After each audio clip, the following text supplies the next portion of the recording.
to the Hilltop Pillbox here in Abbotsford, British Columbia, Canada, and I gotta say that turn 7 here has been very exciting, and this is likely one of the most back and forth games I have played in recent memory of Global War 39. It's a fantastic game, and with the new rule set Ultra, we're learning as we go, because sometimes I mess up a couple of the minor rules. So thanks to CB's Bill. First off, he told me that I had too many of the little sub-chasers on for the Americans, so I swapped them out. We'll just take a little look over here. I'll zoom in.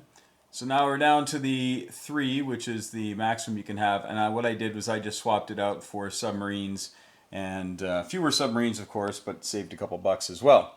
So you can only have 3 of those, and that might be something that we'll revisit as well, because to limit a ship that really doesn't have a lot of capability to it, I can see why, so that you can't just build a great big shield of cheap ships, but we might swap that out as time goes on. We might say maybe, 3 in the Atlantic and 3 in the Pacific, or something like that.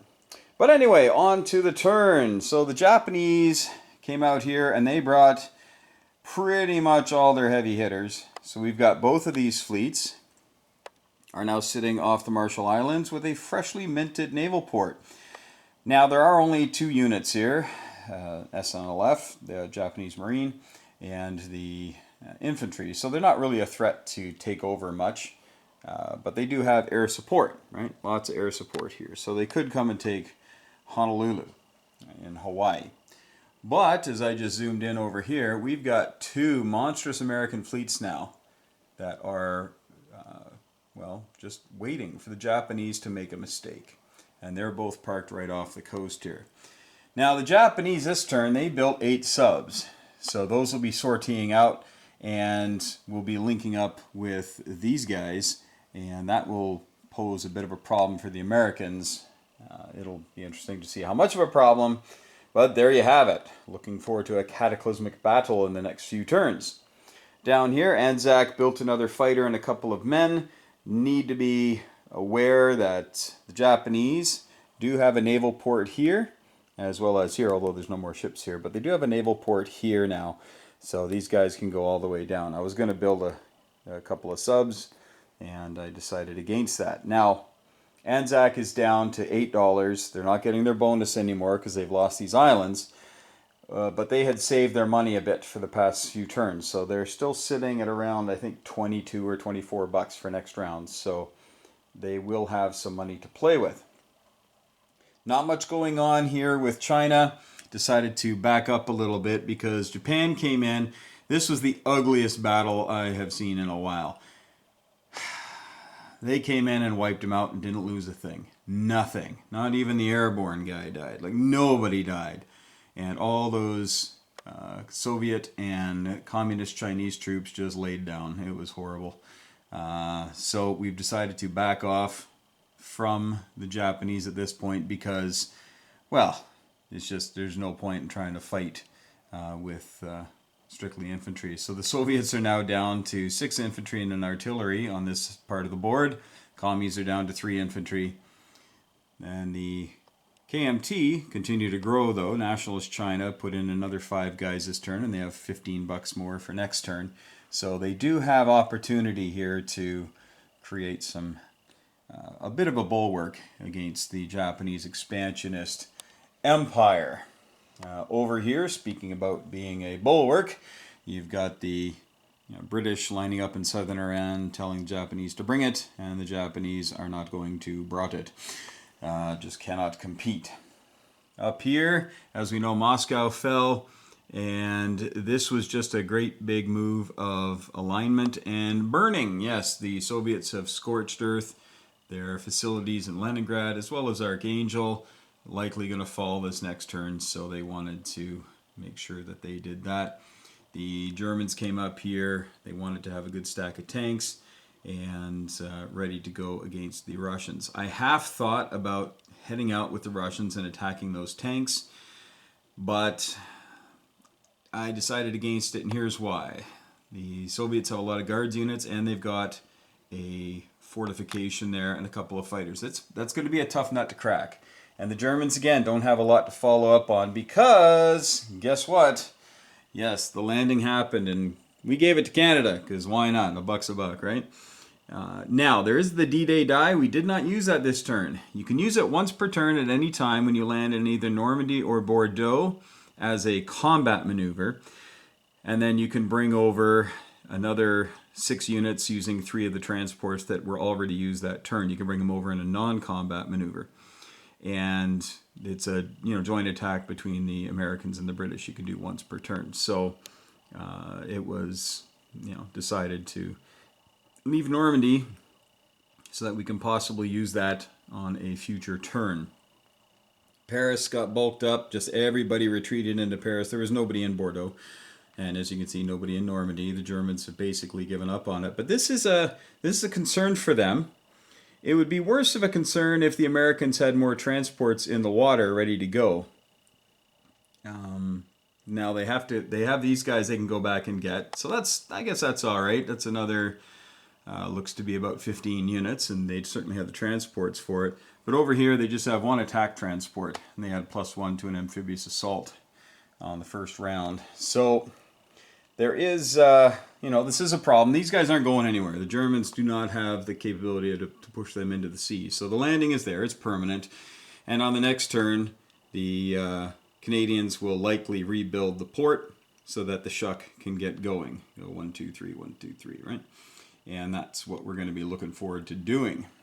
And the reason I gave it to Canada was for that very purpose, so they can spend money on that port, because Britain's going to use all her money at home.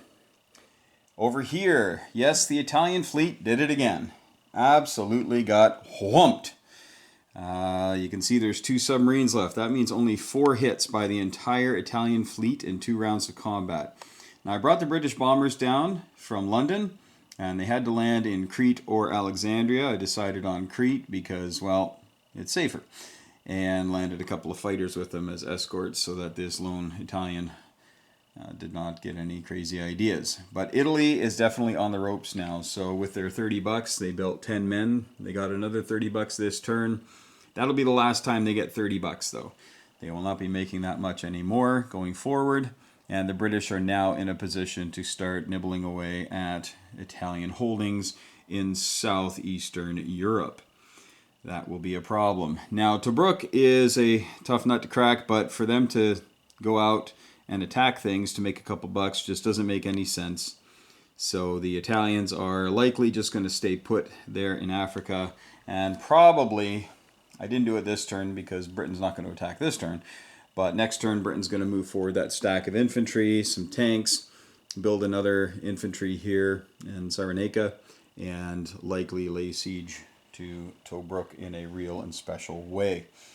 Over here, the Canadians moved up from the mid-Atlantic into Gibraltar. So now there's a transport here, 2 infantry that could go and start gobbling up these Italian islands. So Italy is not doing well. Not doing well. And it's amazing how quickly fortunes can change.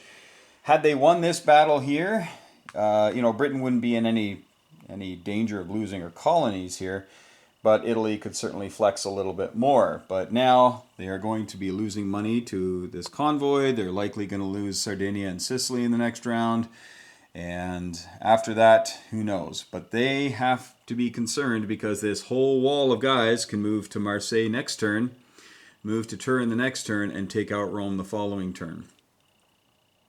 It's possible. So the Germans are going to have to make a decision. How much are they going to protect themselves and how much are they going to protect their ally? Because if Rome falls, a lot of this Italian, or all the Italian stuff, kind of flips and goes to the Allied side, which, I mean, yeah, pretty cool stuff there. I'll have to read up on the rules of that. Triple Crown and I were working on them a while ago. And again, you don't tend to look at the rule book until that moment comes up sometimes as you have to figure out the nitty-gritty of it. But put it this way, when Rome falls, it's a really bad time for the Axis, and that could undo a lot of the gains that Japan has had here in the Pacific. So Japan does have all the money islands, has all of Southeast Asia, has all of India, and they're going to start coming back here against the Chinese and the Communist Chinese. But they cannot dismiss These big American fleets up here, they can't do it. So Japan still, although Japan has a healthy economy, it's still less than America. Although with the yeah, it's less than America because America's over 100 with the bonuses. Germany's at 74, and the Soviets, I guess I forgot to mention, Novosibirsk is their second capital, of course. Built a couple of Katyushas and a few men. Also built 3 men in Stalingrad and a couple of guards units and another infantry in Leningrad. We're going to try to really hold on to these cities. These are very important for them. They're going to try, like the Dickens, to hold on to them and continue to build up a force here in Novosibirsk and gain a second life in this game. That's what I really like about this game. Moscow Falls, yeah, it hurts. All that money, the 43 bucks or however much it was, goes right to the Germans. But then you can start rebuilding in a place that's really out of reach, that the Germans have trouble getting to quickly. You know, we can bring these Panzer Grenadiers over to Kazakh, but they would just die. So it's not a foregone thing that Russia is lost. The battle for Leningrad will be very telling as to the fortunes of the Soviet Union moving forward. Well, thanks for watching, folks. And remember, the Northern Lights Tournament, sponsored by Historical Board Gaming and Sky Marshall. And it's going to be a great time here, August 18th to 21st. And we hope to see you. And when you get here, make sure that before you get on the plane or hop in the car, you hug your loved ones. And always thank your friends for playing. And when you get here, I really hope that the dice are with you.